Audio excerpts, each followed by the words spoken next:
আজকের এই ভিডিওটা ইউটিউবে পুরো দেখার পরে আপনাদেরকে আমি একটা বিজনেস রিলেটেড টাস্ক দিব, যে টাস্কটা আপনি কমপ্লিট করতে পারলে আপনি পাবেন 10,000 টাকা। টোটাল 3 জন পাবেন। চলুন ভিডিও শুরু করা যাক। আচ্ছা, আপনাকে যদি আমি বলি আপনি আপনার পরিবারের জন্য বা কাছের মানুষের জন্য সর্বোচ্চ কি করতে পারবেন, নিজের বাবা মায়ের জন্য, নিজের সন্তানের জন্য, অথবা নিজের কোনো একজন পার্টনারের জন্য, আমি শিওর আপনারা সবাই বলবেন যে আমি আমার জীবন দিয়ে দিতেও রাজি। আবার সেই একই আপনাকে যদি আমি বলি যে আপনার নিজের ভালোর জন্য বা আপনার পরিবারের ভালোর জন্য আপনি একটা ইন্স্যুরেন্স কিনবেন নাকি, বেশিরভাগ সময় কিন্তু আপনি কিনতে রাজি হবেন না। মানুষ এত আজব কেন? আজকে আমরা খুব ইন্টারেস্টিং একটা কেস স্টাডি দেখব। মানুষ কেন এইরকম সিচুয়েশনে ইন্স্যুরেন্সের মতো ইম্পর্টেন্ট ডিসিশনগুলোকে সচেতনভাবে অ্যাভয়েড করে এবং ইন্স্যুরেন্স টাইপ কোম্পানিগুলা কিভাবে এই ব্যাপারটা বুঝে নিজেদের ক্যাম্পেইন সাজায় যেন তারা এই অ্যাভয়েডেন্সের সাথে ফাইট করতে পারে। আজকের ভিডিওর স্পন্সর শান্তা লাইফ ইন্স্যুরেন্স, এবং শান্তা লাইফ ইন্স্যুরেন্স হলো শান্তা হোল্ডিংসের একটা অঙ্গ সংগঠন। সাধারণ মানুষের কাছে সহজে এবং কম দামে আর্থিক নিরাপত্তার বেনিফিটগুলো পৌঁছানোই হলো শান্তা লাইফ ইন্স্যুরেন্সের গোল। শান্তা লাইফের কিন্তু বেশ ইন্টারেস্টিং অনেকগুলো প্রোডাক্ট আছে যেগুলো আপনি ওদের ওয়েবসাইটে গেলে দেখবেন। সন্তানের শিক্ষা নিশ্চিত করার জন্য আছে চাইল্ড এডুকেশন প্ল্যান, নিরাপদ এবং নিয়মিত সঞ্চয়ের জন্য আছে একটা এন্ডাওমেন্ট প্ল্যান, বিভিন্ন ইনোভেটিভ 3, 4 এবং 5 পেমেন্ট প্ল্যানও আছে ওদের। এই প্ল্যানগুলো আপনাকে আপনার পলিসির নির্দিষ্ট টাইম পর কিন্তু অর্থ দেয়। এছাড়াও শান্তার সহযোগী বীমা হিসেবে অ্যাক্সিডেন্টাল কভারেজ এবং ক্রিটিক্যাল প্রোটেকশন আপনাকে দিবে খুব অল্প প্রিমিয়ামের বিপরীতে বেশ ভালো একটা প্রোটেকশন। শান্তা লাইফের সাথে ডিল করা বেশ সহজেই কেনা যায়। ইন্স্যুরেন্সের যে টিপিক্যাল ধারণা আমরা দেখি, ওই ধারণা শান্তা লাইফ ইন্স্যুরেন্সের সাথে নাই, যেটা একটা ভালো ব্যাপার। আমি সব বিস্তারিত ডেসক্রিপশনে দিয়ে দিব। চল আমরা আমাদের ভিডিওতে ফেরত যাই। আনরিয়ালিস্টিক অপটিমিজম এবং প্রেজেন্ট ফোকাস ব্যাপারটা যদি আপনি না বোঝেন, তাহলে আপনার বিজনেস বা মার্কেটিং কখনোই অনেক দূরে যাবে না। মানুষের সবচেয়ে ভয়ঙ্কর ব্যাপারগুলোর একটা হইল তার অপটিমিজম বায়াস। আপনার পরিচিত অনেক মানুষের কিন্তু হার্ট অ্যাটাক হয়েছে, কিন্তু আপনার কি কোনোদিন একবারও মনে হয়েছে যে আমার নিজেরও তো হার্ট অ্যাটাক হইতে পারে? মনে হয় নাই। কিন্তু আপনার কি মনে হয়েছে যে আমার বাবা মায়েরও তো হার্ট অ্যাটাক হইতে পারে? মনে হয় নাই। কিন্তু দেখেন, সেম বয়সের অনেক মানুষের আশপাশে রেগুলার হচ্ছে। আমরা যদি যে কোনো একটা হসপিটালে যাই, আমরা দেখব প্রতিনিয়ত অসংখ্য মানুষের এই সেম প্রবলেমগুলো হচ্ছে, কিন্তু আপনার কিন্তু একবারও মনে হয় না যে আমাদের বা আমাদের কাছের মানুষের এই প্রবলেমগুলো হইতে পারে। এই জিনিসটাকেই বলে অপটিমিজম বায়াস। আমাদের ব্রেন সচেতনভাবে এই প্রবলেমগুলোকে আমাদের ব্রেনের একটা কর্নারে নিয়ে যায় এবং অ্যাভয়েডেন্সের তালিকায় রাখে, কারণ আমাদের ব্রেন জানে যে আমরা যদি এই ব্যাপারগুলো নিয়ে প্রতিনিয়ত চিন্তা করি, তাহলে আমরা খুব অন্য কোনো কাজে মনোযোগী দিতে পারবো না। আমাদের সব মনোযোগ চলে যাবে ওই ঝামেলাগুলো ট্যাকল করার জন্য। বাট আমরা এটা বুঝি না যে এই যে অপটিমিজম বায়াস, এই বায়াসের কারণেই অ্যাকচুয়ালি আমরা ঝামেলায় পড়ি। কারণ আমরা যেহেতু বিপদগুলোর জন্য প্রস্তুত থাকি না, ইভেনচুয়ালি যখন বিপদ আসে তখন আমাদের আসলে তেমন কিছু করার থাকে না।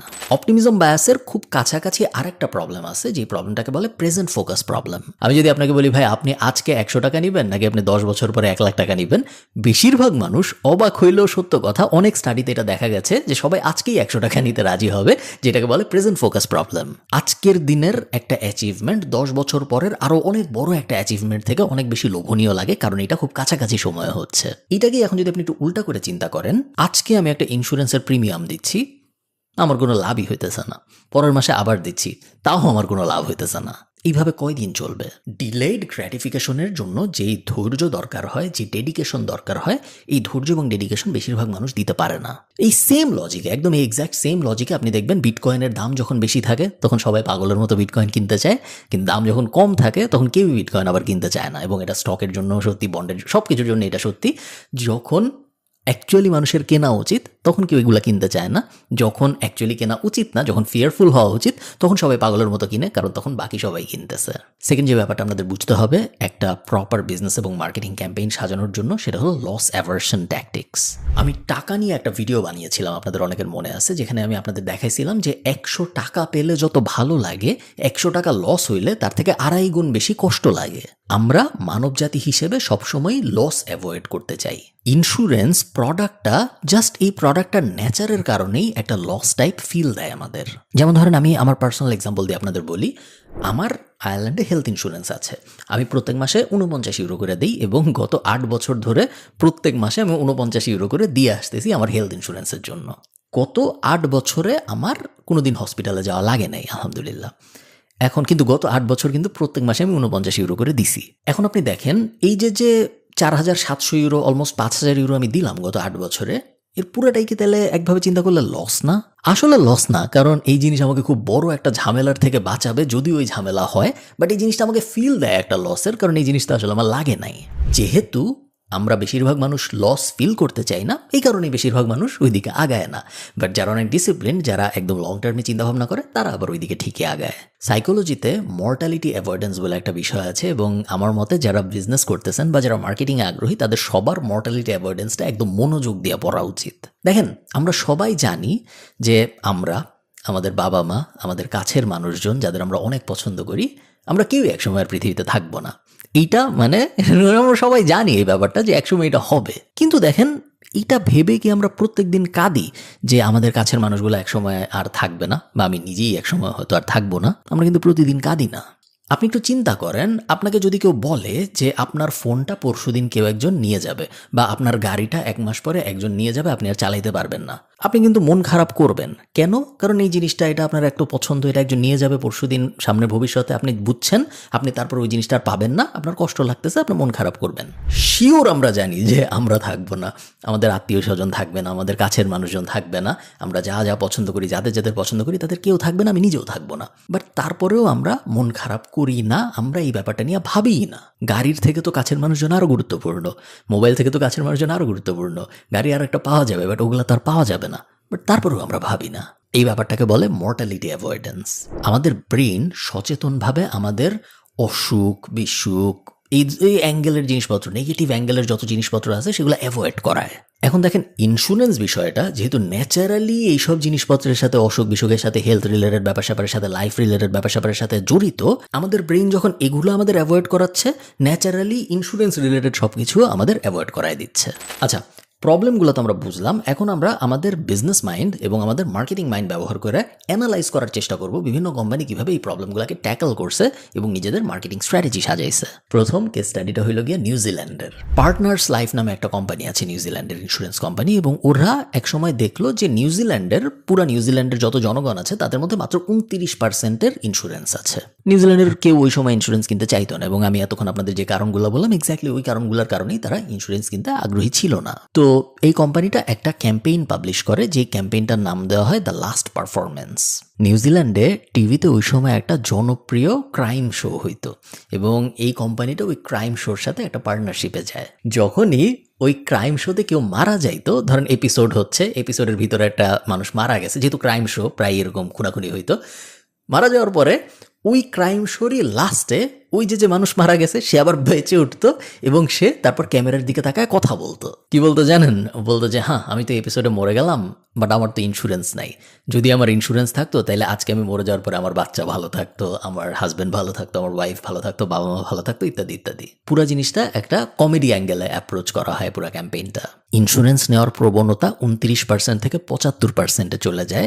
ওদের ওয়েবসাইট ট্রাফিক অলমোস্ট 0 থেকে 135%-এর জাম্পে চলে যায়। বিশাল বিশাল সফল ক্যাম্পেইন ছিল এটা একটা।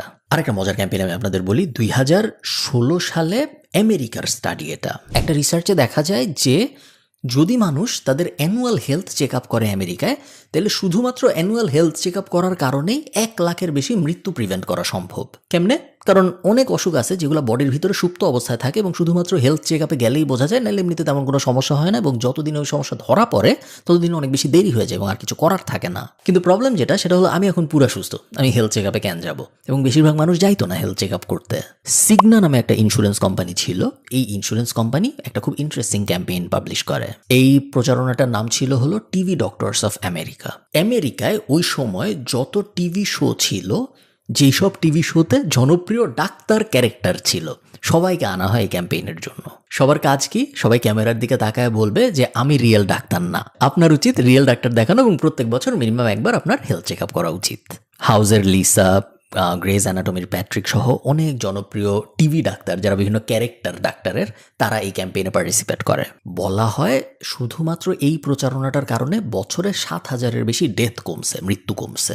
এরকম খুব কম MBA ক্লাস আছে হয়তো যেখানে মার্কেটিং পড়ানো হচ্ছে, বা কমপ্লিকেটেড এবং টাফ মার্কেটিং পড়ানো হচ্ছে, এবং ইন্স্যুরেন্স কোম্পানিদের উদাহরণ হিসেবে টানা হয় না। কারণ ইন্স্যুরেন্স কোম্পানির এই কনভিন্স করার যে মার্কেটিং ক্যাম্পেইনগুলা, এগুলো সবসময় খুব ইন্টারেস্টিং স্টাডি মেটেরিয়াল, বিকজ এগুলো খুব কঠিন কাজ অ্যাকচুয়ালি। দেখেন, আপনি যখন ইন্স্যুরেন্স বিক্রি করতেছেন, আপনি এমন একটা জিনিস বিক্রি করতেছেন যেটা আপনি যাকে বিক্রি করতেছেন তার ইমিডিয়েট লাগবে না, এবং এই ইন্স্যুরেন্স প্রোডাক্টটার সুবিধা সে বিপদে না পড়লে কোনো দিন পাবে না। এবং সে তার ব্রেন তাকে বোঝায় যে সে কখনো বিপদে পড়বে না, এবং এই কারণেই এই প্রোডাক্টটা বিক্রি করা ভয়ঙ্কর কমপ্লিকেটেড হয়ে যায়। এবং এইখানেই আপনাদের জন্য আমার একটা টাস্ক আছে, খুবই সহজেই টাস্কটা কমপ্লিট করে আপনি 10,000 টাকা জিততে পারেন। টোটাল 3 জন সিলেক্ট করব আমি, 3 স্টেপের টাস্ক। প্রথম স্টেপ, আপনার চিন্তা করা যে আপনি যদি একজন ইন্স্যুরেন্স কোম্পানির মার্কেটিং ম্যানেজার হইতেন বা সিএমও হইতেন, আপনি কিভাবে বাংলাদেশের মানুষদের ইন্স্যুরেন্স কিনতে আগ্রহী করতেন, আপনি কি ধরনের ক্যাম্পেইন সাজাতেন, ক্যাম্পেইনের অবজেক্টিভ কি থাকতো, গোল কি থাকতো, ইত্যাদি ইত্যাদি। 2 নম্বর কাজ, আপনি এই ভিডিওর ইউটিউব লিঙ্কটা শেয়ার করবেন পাবলিকলি, অবভিয়াসলি, যেন আমি দেখতে পারি পরে যে, এবং ওই সেম পোস্টে, যেই পোস্টে আপনি এই ইউটিউবের লিঙ্কটা শেয়ার করছেন, আপনি আপনার অ্যান্সারটা লিখবেন যে অ্যাজ আ ডিজিটাল মার্কেটার বা অ্যাজ আ মার্কেটার বা অ্যাজ আ বিজনেস এক্সপার্ট, আমার মনে হয় আমি যদি একজন ইন্স্যুরেন্স কোম্পানির মার্কেটিংয়ের দায়িত্বে থাকতাম, তাহলে আমি এই জিনিসগুলো করতাম বাংলাদেশে ইন্স্যুরেন্সের প্রসারের জন্য। যদি কোনো উত্তর এআই দিয়ে লেখা হয় তাহলে ওটা সাথে সাথে বাদ বলে আমি ধরে নিব। আমি 3 জনকে সিলেক্ট করব এবং এই 3 জনকে আমি 10,000 টাকা করে পাঠাবো। অবশ্যই আপনি যখন পোস্টটা শেয়ার করতেছেন তখন আমাকে ট্যাগ করবেন যেন আমি আপনার পোস্ট খুঁজে পাই। শুধুমাত্র যারা ইউটিউবের লিঙ্ক শেয়ার করতেছেন তাদেরটাই আমি কাউন্ট করব, ফেসবুকেরটা আমি খুব একটা কাউন্ট করব না। এবং আমি অ্যাকচুয়ালি ইন্টারেস্টেড জানার জন্য যে আপনাদের কি মনে হয় কিভাবে ইন্স্যুরেন্স কোম্পানিগুলো এই প্রবলেমগুলো ট্যাকল করতে পারে, এবং আপনাদের রেসপন্সের মধ্যে যদি অনেক ভালো কোনো রেসপন্স থাকে তাহলে আমি সেই রেসপন্সগুলো কম্পাইল করে অ্যাকচুয়ালি ইন্স্যুরেন্স কোম্পানিদেরও পাঠাবো, যাতে করে ইন্স্যুরেন্স কোম্পানিগুলো ওই রেসপন্সগুলো নিজেদের মার্কেটিংয়ে ব্যবহার করতে পারে। শুরু করতে পারেন আপনি এখনই। Thank you.